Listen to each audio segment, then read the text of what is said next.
നമസ്കാരം. മലയാളി വാർത്തയിലേക്ക് സ്വാഗതം. ബി.ജെ.പി. ഭരണസമിതിക്കെതിരെ അവിശ്വാസ പ്രമേയം കൊണ്ടുവരാനുള്ള യു.ഡി.എഫിന്റെ നീക്കം അമ്പയെ പാളിയതോടുകൂടി തിരുവനന്തപുരം കോർപ്പറേഷനിൽ അരങ്ങേറിയത് നാടകീയ രാഷ്ട്രീയ നീക്കങ്ങൾ. അവിശ്വാസത്തെ പിന്തുണയ്ക്കില്ലെന്ന് എൽ.ഡി.എഫ് കളം മാറ്റി വ്യക്തമാക്കിയതോടുകൂടി മറ്റ് വഴികളില്ലാതെ യു.ഡി.എഫ് നീക്കത്തിൽ നിന്ന് പിന്തിരിയുകയായിരുന്നു. ഇതോടെ രാഷ്ട്രീയ വിവാദങ്ങൾക്കിടയിലും കോർപ്പറേഷൻ ഭരണത്തിൽ മേയർ വി രാജേഷിന് തൽക്കാലം വെല്ലുവിളികളില്ലാത്ത സാഹചര്യമാണ് സംജാതമായിരിക്കുന്നത്. കാര്യങ്ങൾ കൃത്യമായി താൻ ആഗ്രഹിച്ച ദിശയിൽ എത്തിക്കാൻ കഴിഞ്ഞതിന്റെ ആശ്വാസത്തിലാണ് BJP. Camp. UDF council leader K S. ശബരിനാഥിന്റെ നേതൃത്വത്തിലായിരുന്നു അവിശ്വാസ പ്രമേയത്തിനുള്ള അണിയറ നീക്കങ്ങൾ സജീവമാക്കിയിരുന്നത്. എന്നാൽ 100 അംഗ കൗൺസിലിൽ കേവലം 20 അംഗങ്ങൾ മാത്രമുള്ള യു.ഡി.എഫിന് പ്രമേയം പാസാക്കിയെടുക്കാൻ എൽ.ഡി.എഫിന്റെ പിന്തുണ അനിവാര്യമായിരുന്നു. സംയുക്ത നീക്കത്തിലൂടെ ബി.ജെ.പിയെ പ്രതിരോധത്തിലാക്കാമെന്ന് യു.ഡി.എഫ് കണക്കുകൂട്ടിയെങ്കിലും തന്ത്രപരമായ നിലപാടിലൂടെ സി.പി.എം നയിക്കുന്ന എൽ.ഡി.എഫ് ഇതിൽ നിന്ന് വിട്ടുനിൽക്കുകയായിരുന്നു.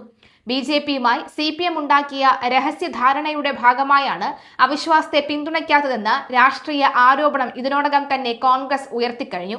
നയപരമായ പ്രശ്നങ്ങൾ ഉണ്ടെന്നും തൽക്കാലം അവിശ്വാസത്തെ പിന്തുണയ്ക്കാനില്ലെന്നുമാണ് എൽ.ഡി.എഫ് നൽകുന്ന ഔദ്യോഗിക വിശദീകരണം. അവിശ്വാസ പ്രമേയ നീക്കം ഉപേക്ഷിച്ചെങ്കിലും കാപ്പ കേസിൽ പ്രതിയായ കൗൺസിലർ സുഗതന്റെ രാജി ആവശ്യപ്പെട്ട് കൗൺസിലിനകത്തും പുറത്തും പ്രതിഷേധം കടുപ്പിക്കാനാണ് പ്രതിപക്ഷത്തിന്റെ സംയുക്ത തീരുമാനം. ഇന്ന് കൗൺസിൽ യോഗം ചേരാനിരിക്കെ മേയർ വി രാജേഷിനെതിരെയും ഭരണസമിതിക്കെതിരെയും ശക്തമായ പ്രതിഷേധമുയർത്താൻ യു.ഡി.എഫ് തീരുമാനിച്ചിട്ടുണ്ട്.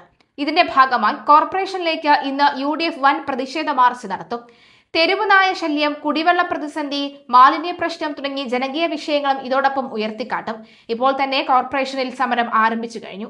അതേസമയം അവിശ്വാസ പ്രമേയത്തെ തള്ളിപ്പറഞ്ഞെങ്കിലും സുഗതന്റെ രാജി ആവശ്യപ്പെട്ട ഭരണസമിതിക്കെതിരെ കോർപ്പറേഷന് മുന്നിൽ നടത്തിവരുന്ന റിലേ സത്യാഗ്രഹം കൂടുതൽ ശക്തമാക്കാനാണ് സി.പി.എമ്മിന്റെ തീരുമാനം.